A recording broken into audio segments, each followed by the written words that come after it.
Hello friends, कैसे आप सब। मैं हूं आशीष और आप देख रहे हैं कि ऑन स्टडी पॉइंट। तो चलिए आज रेनकाइन साइकिल की प्रॉब्लम नंबर 4 के बारे में बात करते हैं। वीडियो शुरू करने से पहले आप प्लीज़ चैनल को सब्सक्राइब कर ले और अपने फ्रेंड्स के साथ शेयर भी ज़रूर कीजिए। तो चलिए स्टार्ट करते हैं। Dry saturated steam at 10 bar is supplied to a prime mover and the exhaust take place at 0.2 bar। इसमें क्या है, एक ड्राई सेचुरेटेड स्टीम दी गई है जो आपके पास सप्लाई की जा रही है प्राइम मूवर के अंदर 10 बार के ऊपर। मतलब सप्लाई प्रेशर 10 बार है, तो यहाँ पे ये P2 की वैल्यू दे दी गई है 10 बार के अंदर। इसी तरह से कि प्राइम मूवर में से वो एग्जॉस्ट हो रही है स्टीम 0.2 बार के ऊपर, तो ये एग्जॉस्ट प्रेशर है, इसको हम कंडेंसर प्रेशर भी बोल देते हैं। तो ये P3 की वैल्यू है कि 0.2 बार।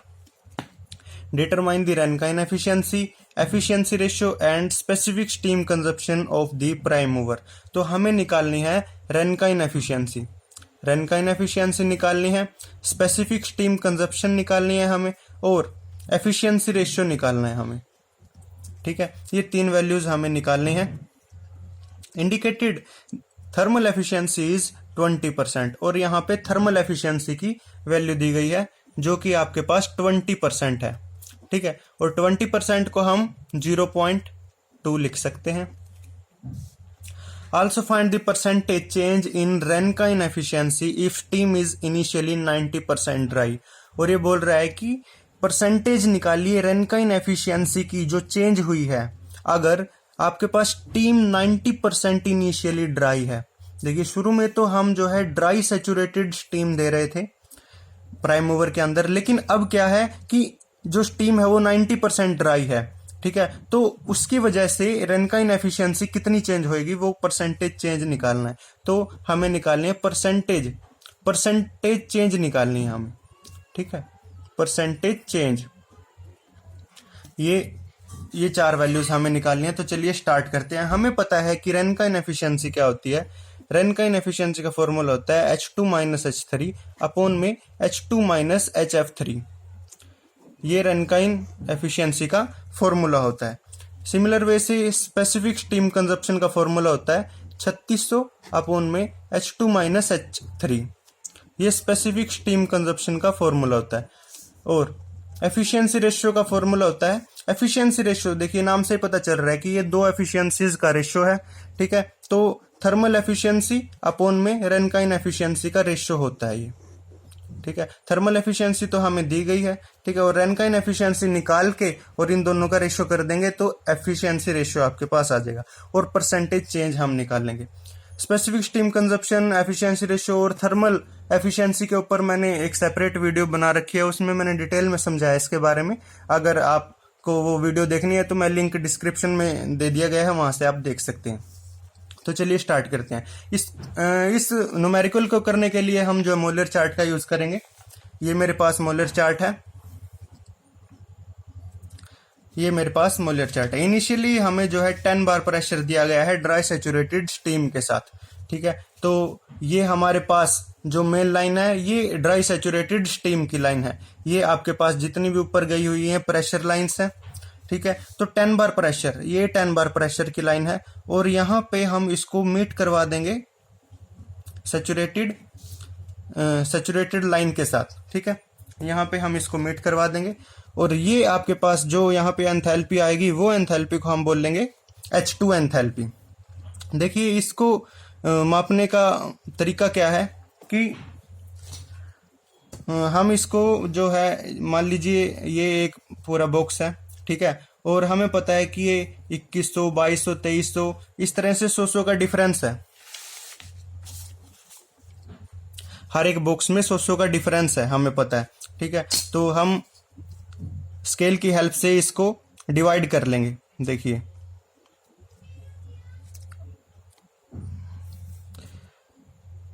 यहां से आप देख सकते हैं कि मैंने इस बॉक्स को 6 पार्ट्स में डिवाइड कर लिया है। देखिए, 1 2 3 4 5 और 6 पार्ट्स में इस तरह से मैं इसको डिवाइड कर लूंगा। आप देख पा रहे हैं, देखिए 1 2 3 4 5 6 पार्ट में मैं इसको डिवाइड कर लूंगा, और 6 पार्ट में इसको डिवाइड करने के लिए मैं क्या करूंगा कि 100 डिवाइड बाय में 6 कर दूंगा, 100 डिवाइड बाय में 6 कर दूंगा, और 100 डिवाइड बाय में 6 करके मेरे पास आ जाएगा 16.666 किलो जूल पर केजी में आपके पास वैल्यू आ जाएगी। मतलब हर एक बॉक्स की वैल्यू जो है आपके पास कि एक पार्ट की जो वैल्यू है वो 16.666 आपके पास वैल्यू आ जाएगी। अब देखिए इसको यहां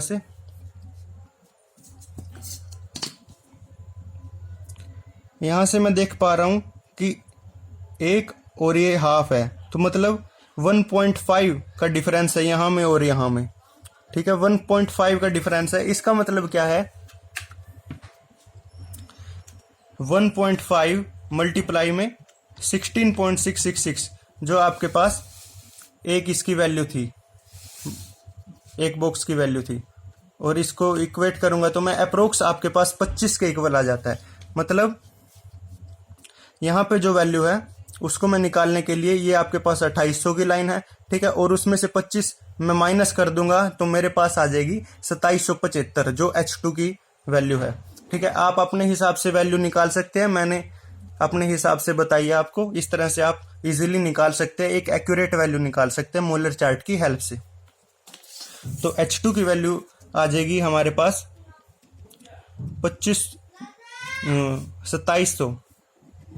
2775 किलो जूल पर केजी। ठीक है जी।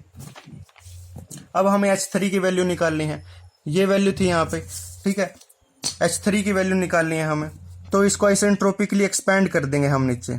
ठीक है, P2 प्रेशर P3 प्रेशर तक। P3 प्रेशर अपने पास था 0.2 बार, ये 0.2 बार की लाइन है, और यहाँ पे इसको मीट करवा देंगे, और ये आपके पास जो पॉइंट आया है ये आपके पास H3 की एंथैल्पी बताएगा यहाँ पे। तो ये जो है आपके पास इस बॉक्स का अप्रोक्सीमेटली हाफ है ये। ठीक है, और ये आपके पास 2100 की लाइन है, और 2100 प्लस 50 तो 2150 आपके पास H3 की वैल्यू हो जाएगी। तो H3 की वैल्यू मैं लिख सकता हूं 2150 किलो जूल पर केजी। ठीक है, अब यहाँ पे हम ये वैल्यू पुट कर देंगे कि 2775 माइनस 2150 डिवाइड बाय में 2775 माइनस 2150, सॉरी ये HF3 की वैल्यू है। ठीक है, 2150 नहीं आएगा यहाँ। HF3 की वैल्यू कैसे निकालेंगे हम, स्टीम टेबल की हेल्प से निकाल लेंगे HF3 की वैल्यू। ठीक है, स्टीम टेबल की हेल्प से HF3 की वैल्यू निकाल लेंगे P3 प्रेशर के ऊपर। ये स्टीम टेबल है मेरे पास, और मैं इसका pressure base dry saturated steam 27 page के ऊपर है।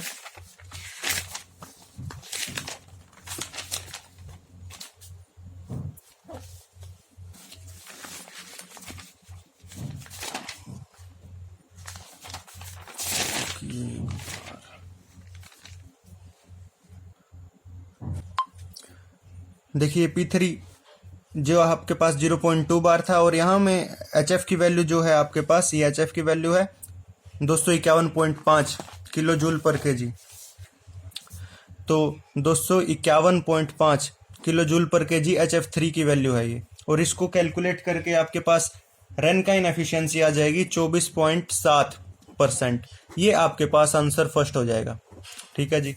अब देखिए हमारे पास रेनकाइन एफिशिएंसी है, थर्मल एफिशिएंसी दी गई है। ठीक है, तो इन दोनों का रेशियो कर देंगे। तो एफिशिएंसी रेशियो निकालना है हमें। थर्मल एफिशिएंसी ये आपके पास 0.2 है।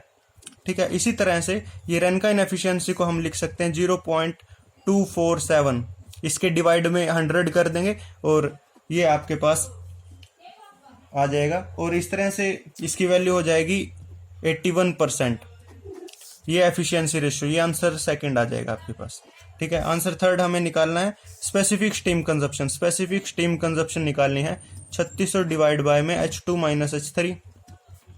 3600 डिवाइड बाय में H2 की वैल्यू आपके पास है 2775, माइनस में H3 की वैल्यू है 2150, और इसकी वैल्यू आ जाएगी 5.76 किलोग्राम पर किलो वाट आवर। ये इसकी यूनिट है स्पेसिफिक स्टीम कंजप्शन की। ये आपके पास आंसर थर्ड हो जाएगा। अब लास्ट चीज रहती है कि परसेंटेज चेंज। ठीक है, तो तो आपको एक ही बात ध्यान रखनी है, अगर मोलर चार्ट का यूज करो तो मोलर चार्ट बना के आना है आंसर शीट के ऊपर जरूर। ठीक है, तो इसका मैं एक टीएस डायग्राम बना देता हूँ। ठीक है, ये इस तरह से आपके पास एक टीएस डायग्राम इसका बनेगा रेनकाइन साइकिल का। इस तरह से एक रफ टीएस डायग्राम आपको बना के आना है ये। ठीक है, तो ये टेम्परेचर है, ये आपके पास एंट्रोपी है, ये इस तरह से एक टीएस डायग्राम हो जाएगा। और दूसरा इसका जो है मोलर चार्ट भी बना के आना है कि ये आपके पास एक सैचुरेशन लाइन है। ठीक है, और ये प्रेशर P1 P2 प्रेशर की लाइन है, और यहाँ से आइसेंट्रोपिक एक्सपेंड करेंगे और ये प्रेशर P3 की लाइन है। ठीक है, और यहाँ से H2 दिखा के आना है और यहाँ से H3। ठीक है, ये आपके पास एंथैल्पी है और ये आपके पास एंट्रोपी है। इस तरह से आपको दिखा के आना है। अब हमें क्या है, दूसरे केस में देखना है कि इनिशियली 90% ड्राई है स्टीम। ठीक है, अगर 90% ड्राई है स्टीम तो मतलब क्या है कि उसका आपके पास ये 90% जो है ड्राइनेस फ्रैक्शन दिया गया है, मतलब ड्राइनेस फ्रैक्शन की वैल्यू है 90%। तो देखते हैं, ये देखिए 90% ड्राई, तो मतलब ड्राइनेस फ्रैक्शन की वैल्यू दी गई है x2 की वैल्यू 0.9, जिसको हम 90% भी बोलते हैं। ठीक है, इसका मैं डायग्राम बनाऊं तो ये कुछ इस तरह से बनेगा।